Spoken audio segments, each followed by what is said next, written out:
7 اکتوبر کو غزہ اسرائیل تنازع کا 1 سال مکمل ہو گیا ہے۔ اقوام متحدہ کے اندازے کے مطابق اسرائیل کی بمباری کے بعد پھیلنے والے ملبے کی صفائی ایک بہت بڑا چیلنج ہے۔ اقوام متحدہ کے سیٹلائٹ ڈیٹا کے مطابق جنگ سے پہلے غزہ میں 1,63,000 عمارتیں تھیں، جن میں سے 2/3 یا تو مکمل طور پر تباہ ہو چکی ہیں، شدید متاثر ہوئی ہیں۔ اس تباہی کے نتیجے میں تقریباً 42 ملین ٹن ملبہ پھیل چکا ہے، جسے صاف کرنے کے لیے بہت زیادہ مالی وسائل اور وقت درکار ہوگا۔ ملبے کو صاف کرنے کے لیے اقوام متحدہ کے تخمینے کے مطابق $1 ارب سے زیادہ کی رقم درکار ہے۔ یہ سرمایہ ملبے کی منتقلی، دوبارہ تعمیر، بنیادی ڈھانچے کی بحالی کے لیے ضروری ہوگا۔ اتنے بڑے پیمانے پر ملبے کی صفائی کے دوران ماحولیاتی آلودگی اور صحت کے مسائل بھی پیدا ہو گئے ہیں۔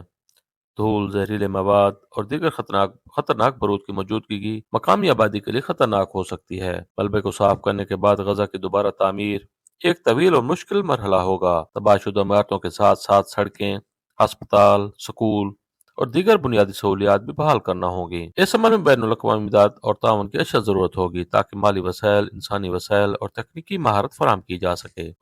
ملبے کی صفائی کا یہ عمل صرف ایک تعمیراتی منصوبہ نہیں بلکہ انسانی زندگیوں کو بہتر بنانے کا ایک اہم قدم بھی ہے، تاکہ غزہ کی عوام دوبارہ ایک معمول کی زندگی گزار سکیں۔